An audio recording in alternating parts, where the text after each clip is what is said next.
Good morning, everyone. Yeah, going concern concept.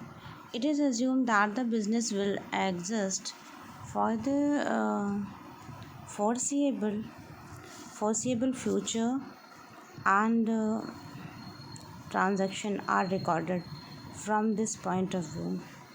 तो ऐसा assume किया गया है बिजनेस एग्जिस्ट करेगा फ्यूचर के लिए, जबकि उसके ट्रांजैक्शन रिकॉर्ड किए जाएंगे point to point, every point, and it is this that necessitates distinction between expenditure that will render benefit over a long period. तो ये बहुत आवश्यक है डिस्टिंक्शन करना बिटवीन द एक्सपेंडिचर, जो व्यय है, जितना एक्सपेंडिचर है, जितना खर्च हो रहा है, जो व्यय किया जा रहा है उस बिज़नेस पर, दैट विल रेंडर बेनिफिट, जो कि बेनिफिट प्रोवाइड करेगा over a long period of time में वो बेनिफिट प्रोवाइड करेगा। तो हमें point by point every transaction का रिकॉर्ड रखना है, जो कि हमें एक अच्छा बिजनेस सेटअप मेंटेन करने के लिए, अगर उसके financial record, financial statement, financial flow, ये सब रिकॉर्ड्स रखे जाते हैं तो वो बिज़नेस को फ्लरिश करने की, ग्रोथ करने की संभावनाएं बहुत अधिक बढ़ जाती हैं। और यह बहुत आवश्यक है कि हम डिस्टिंक्शन करें, डिफ्रेंशिएट करें उसमें between the expenditure that will render benefit. तो ऐसे एक्सपेंडिचर जो बेनिफिट ब्रिंग कर रहे हैं over a long period of time, लंबे समय से किए जा रहे एक्सपेंडिचर, उन पर ध्यान दिए जाने की ज़रूरत है, जो कि बेनिफिट ला सकते हैं, whose benefit will be exhausted quickly.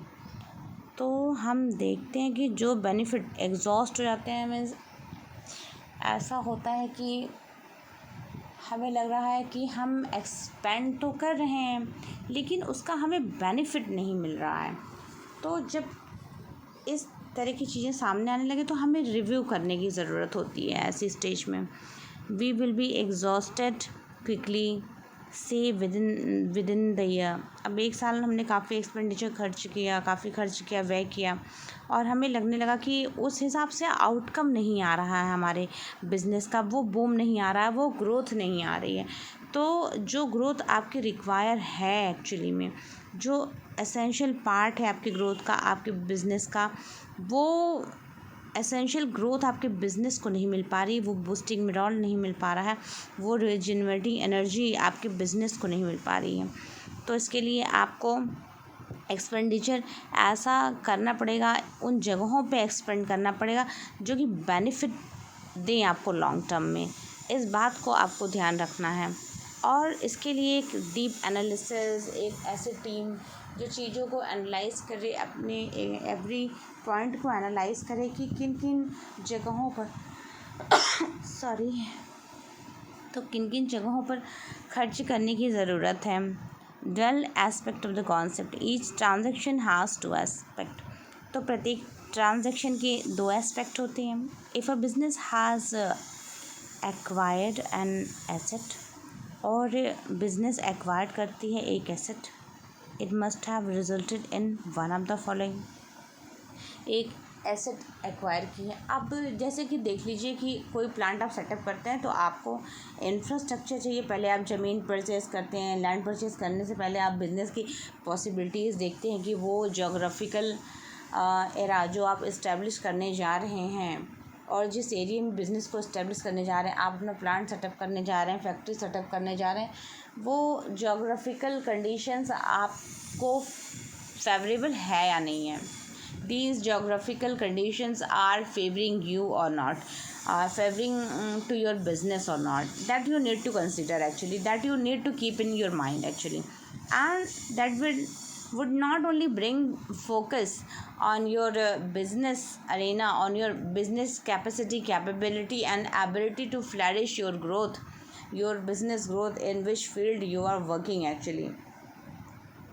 And there are some environmental norms also, rules and regulations that you need to focus, that you need to follow, and laws, term and condition of the government to take permission in which area you are flourishing, in which area you wanted to set up that plant, that factory, that your business setup, you need to take permission first.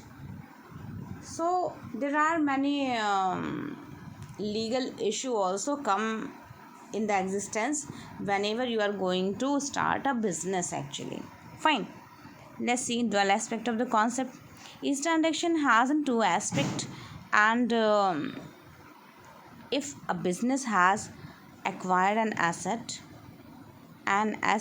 if must have resulted in one of the following: some other asset has been given up and the obligation to pay for it has risen.